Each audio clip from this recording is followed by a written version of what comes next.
about a drink? The archetypal cop that everyone complains about. The accused cops driving through puddles, drenching people, waiting at bus stops. Far more insidious than throwing some sugary drink, and we should do something about that. 2 pieces of shit are in jail. That's the video. All right, let's go. Now, all seriousness, these 2 guys are cops that are supposed to be protecting and serving, and instead of doing that, they were going around and throwing slushies at people, splashing puddles of rainwater and oil and who knows what else onto people who are waiting for the bus. Just truly reprehensible human beings. But without further ado, let's just jump into it. How about a drink? It's nasty, sickening behavior. Innocent people just standing there, getting slushies thrown at them from a passing car. And you won't believe who's throwing the drinks. They're uniformed police officers patrolling the streets of Louisville, Kentucky in an unmarked car. You can hear them yucking it up the entire time. They actually recorded their cruel antics and shared the video with some of their fellow cops. In this incident, a marked police car following them records a slushie hitting a pedestrian. The outrageous attacks took place over 11 months in 2018 and 2019, but the video has only been obtained this week by the Courier-Journal newspaper following a Freedom of Information request. Locally, the scandal became known as Slushygate, after at least 24 innocent civilians had slushies like this thrown at them. Now, not to make light of the situation, but the fact that she went out of her way to buy a slushie for this segment shows her dedication. So respect to her, real quick. Respect to her. Respect to you guys for liking this video. I'm the best. That was a clever ass segue. The 2 officers in the undercover car were identified as Curtis Flynn, 40, and Brian Wilson, 36. These guys, all right.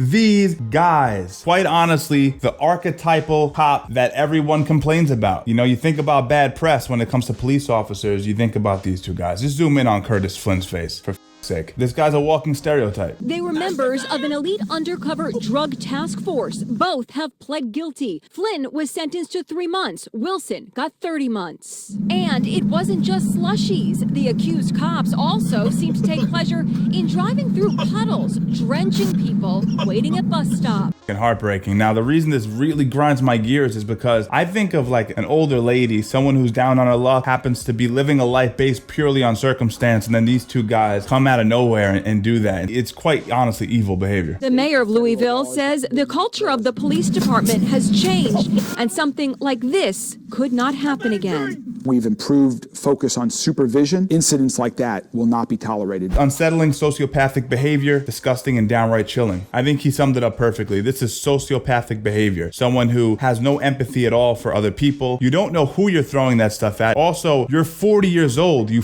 loser. Cloudy sums it up. When people ask why trust has been eroded between police and the public, this is why. Well, this is certainly part of it. The fact it took so long to finally do something about it is so disgusting. Well, as they described, the freedom of information was the reason that this finally was disclosed, because obviously for a long time, many years, it was under wraps. The fact that it took 5 years for this even to surface is disgusting. Those cops should have been fired years ago. And it's true. I mean, I was thinking about this before I started shooting. There's no doubt about it that these 2 cops were talking to other people in the police department about what they were doing. And you know why I know that? He allowed himself to be filmed. His face was actually on camera. So you think he's ashamed of what he's doing if he's willing to put his face on camera? Absolutely not. The same person that's willing to put himself on camera doing things like that is okay with telling his buddy Bob and Bill about the fact that he was just icing people with slushies. If you're a fan of the channel, then you know that I've covered short content where cops are arresting people and doing it in a safe manner most of the time. So you can misconstrue that and just say, well, Steve's pro cop, right? No matter what they do, Steve's always going to be pro cop. I've also trained many law enforcement from NYPD, from Yonkers PD, state troopers, you name it. If there's a department in New York, I probably trained someone from there. But as I've said before, I am not an ideologue and I do not side with organizations that are run by some of the least of us. Criticisms that cops get are not for no reason. If they were doing everything above board, then they wouldn't get treated like what they are, which is the largest gang in the world. Now, am I pro cop? Of course, I do believe we need law enforcement. I just think things like this are horrible. But let's remember, these are just 2 cops, 2 pieces of shit, but only 2 people, right? When you have an organization that's that vast, you're gonna get a bunch of scumbags. That's just the way that it is. I think 2 things can be true. Yes, I'm pro cop. I think we need police officers. 2, there's a lot of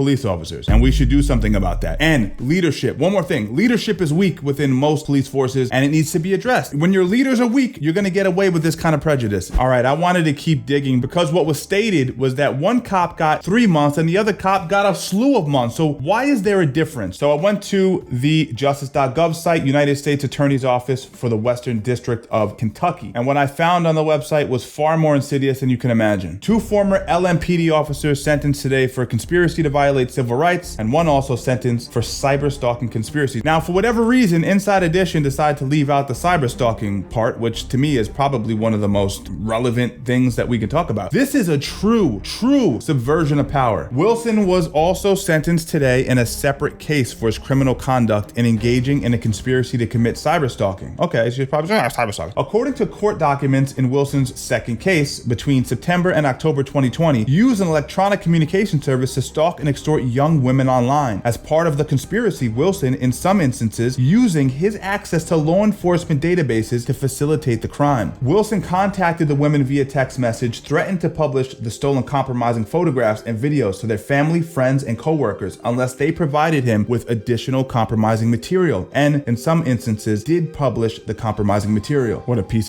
Wilson also posted his victims' compromising photographs and videos anonymously online and bragged about his exploitations of the victims. Throughout the course of the cyberstalking conspiracy, evidence revealed that Wilson and his co-conspirators hacked over 24 victim accounts, and that Wilson directly contacted 8 of those victims. As promised, far more insidious than throwing some sugary drink. What this dude Wilson did is just a clear exploit of his power, access to information, and it just shows if you let a sociopath into your network, this is what's gonna happen. They have to do a better job, in my opinion, at sussing out who's actually being allowed onto the force. Now, I believe, I've never done a poll about this, but I think a good percentage of you guys are probably pro-police. I believe. I could be misjudging that, but I want you guys to get out of your ideological holes and say, oh, I'm pro-cop, they can do no wrong, you know, I'm pro this.